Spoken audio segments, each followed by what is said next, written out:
আসসালামু আলাইকুম রহমতুল্লাহি ওবারাকাতুহ।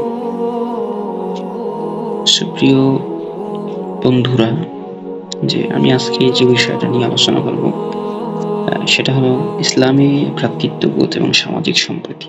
মানে এটাকে আমরা কিভাবে তৈরি করতে পারি। এটা হাদিসের আলোকে মুমিনের পারস্পরিক যে দায়িত্ব এবং কর্তব্য রয়েছে, একজন মুমিনের পারস্পরিক দায়িত্ব এবং কর্তব্যটা আসলে কি হতে পারে সেটা আমরা হাদিসের আলোকে জানতে পারবো।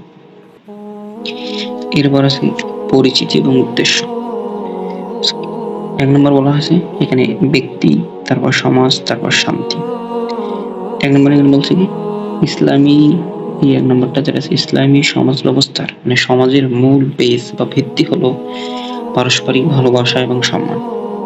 পারস্পরিক ভালোবাসা, পারস্পরিক মানে একে অন্যের প্রতি কিভাবে ভালোবাসা এবং সম্মান তৈরি করে, এটা আছে কি ইসলামের সমাজের মূল বেস বা ভিত্তি। এরপর বলা আছে প্রকৃত মুমিন হতে হলে আল্লাহর ইবাদতের পাশাপাশি বান্দার অধিকার রক্ষা বাধ্যতামূলক। প্রকৃত মুমিন যে শুধুমাত্র আল্লাহ সুবহানাহু ওয়া তাআলার ইবাদত করবে সেটা নয়, তাকে বান্দার অধিকার রক্ষা করতে হবে। বান্দার যে সকল অধিকার আছে সেগুলোকে রক্ষা করতে হবে। সেগুলো করতেছে না, বাট সে প্রকৃত মুমিন দাবি করছে, সেটা কিন্তু হচ্ছে না। তারপর হচ্ছে কি উদ্দেশ্য, আমাদের কি সাবজেক্ট রয়েছে, সেটা আছে আমরা জুম করলে সেটা রয়েছে উদ্দেশ্যটা কি। সহিহ হাদিসের আলোকে একটি সুন্দর সমাজ গঠনের মূলনীতিগুলো জানা, এটা হচ্ছে আমাদের উদ্দেশ্য। সহিহ হাদিসের আলোকে একটা সমাজ আমরা কিভাবে গঠন করতে পারি, how to make a beautiful society by using হাদিস।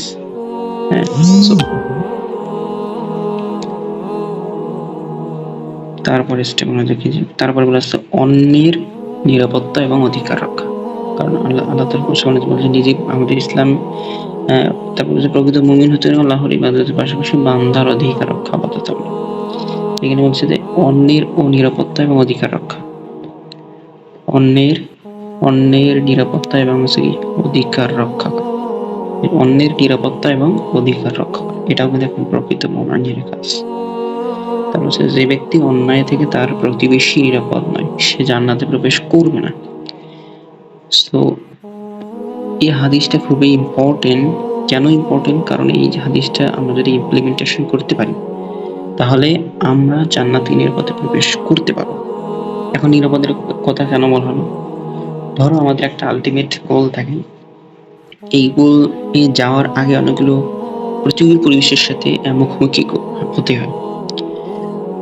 আমরা তো জান্নাতে যেতে পারবো এবং যাওয়ার যে একটা রোড বা রাস্তা রয়েছে, এইখানে যাতে কোনো রকম প্রতিকূল অবস্থা তৈরি না হয় সেজন্য আমাদের কি করা উচিত, এই হাদিসটাকে ফলো করা উচিত। এই হাদিসটাকে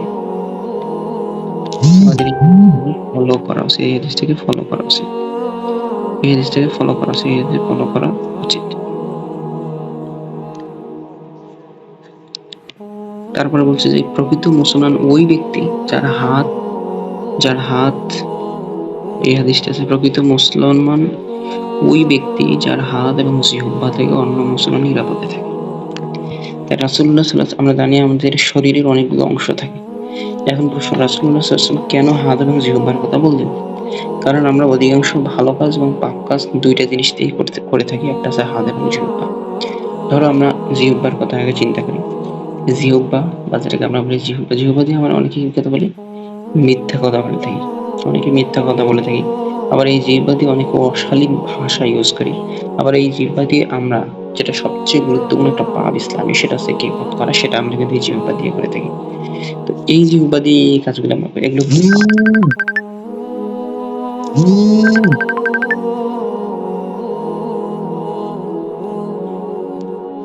তারপর হলো কি, তারপরে যে এটা জিহ্বার একটা বিষয় ছিল এখানে, জিহ্বা গেল এবং এরপরে যেটা আসে সেটা হচ্ছে হাত। মানে জিহ্বার আমরা যেটা আলোচনা করেছি সেটা হচ্ছে একটা নেগেটিভ সাইড, যে জিহ্বা দিয়ে এই কাজগুলো করা যায়, কিন্তু জিহ্বার আবার পজিটিভ দিক রয়েছে। তো জিহ্বা দিয়ে যদি কেউ কথা বলে ভালো কথা, এবং ভালো কথাগুলো অন্যজন শুনেই সেটা ইন্সপায়ার্ড হচ্ছে, এবং জিহ্বা দিয়ে অনেকে সত্য কথা বলে, এবং জিহ্বা দিয়ে অনেকে সত্য, এগুলো হচ্ছে ভালো দিক। তো জিহ্বার যেমন ভালো এবং খারাপ দিকও রয়েছে, তাহলে আমাদের কি হবে, জিহ্বাটাকে সংযত করা উচিত। জিহ্বা থেকে কখনো কি করা উচিত নয়, খারাপ ল্যাঙ্গুয়েজ বা আদার্স যে ভাষা রয়েছে সেগুলো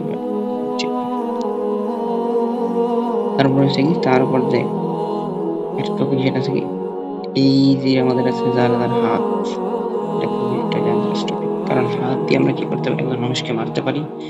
হাত দিয়ে আমরা অনেক খারাপ কাজ করে থাকি।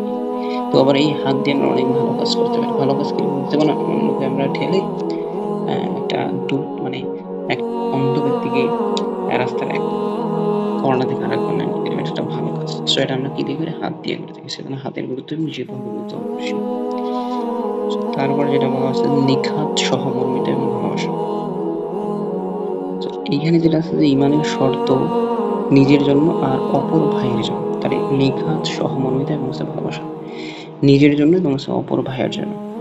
সো নিজের জন্য যেটা আছে কি, ইমানের শর্ত নিজের জন্য যা পছন্দনীয় অপছন্দনীয় অন্যের জন্য তা পছন্দ করা।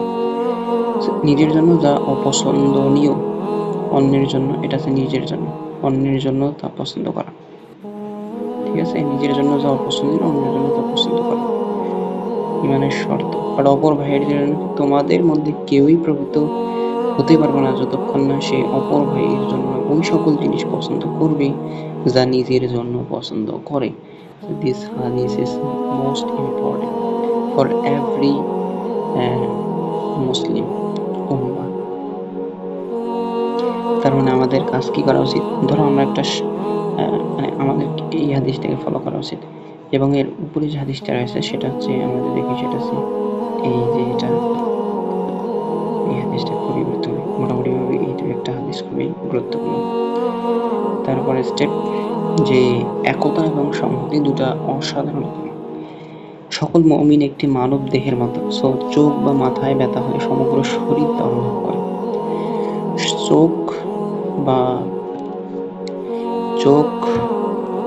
চোখ বা মাথায় ব্যথা হলে সমগ্র শরীর বা তা অনুভব করে।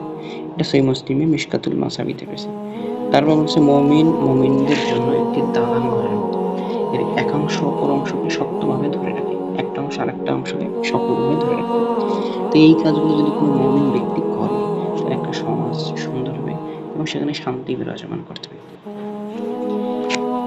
এখন আমরা চিন্তা করলাম যে কোন কোন কাজগুলো করব।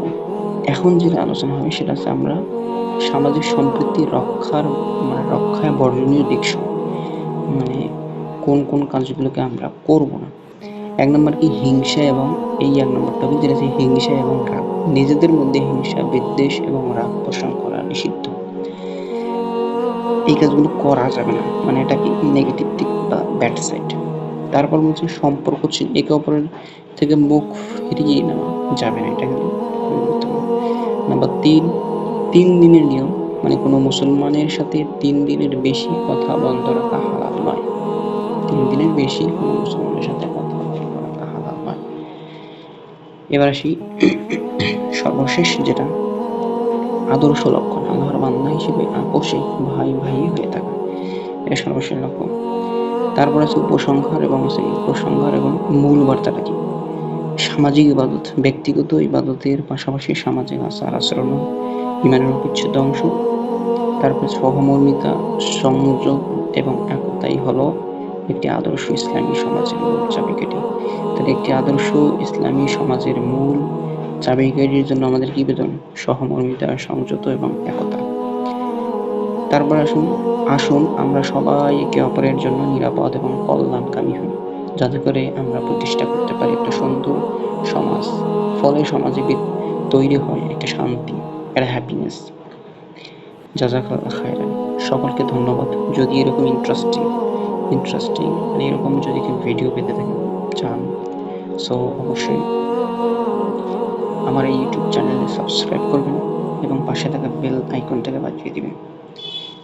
ধন্যবাদ সকলকে। আসসালামু আলাইকুম ওয়া রাহমাতুল্লাহি ওয়া বারাকাতুহু।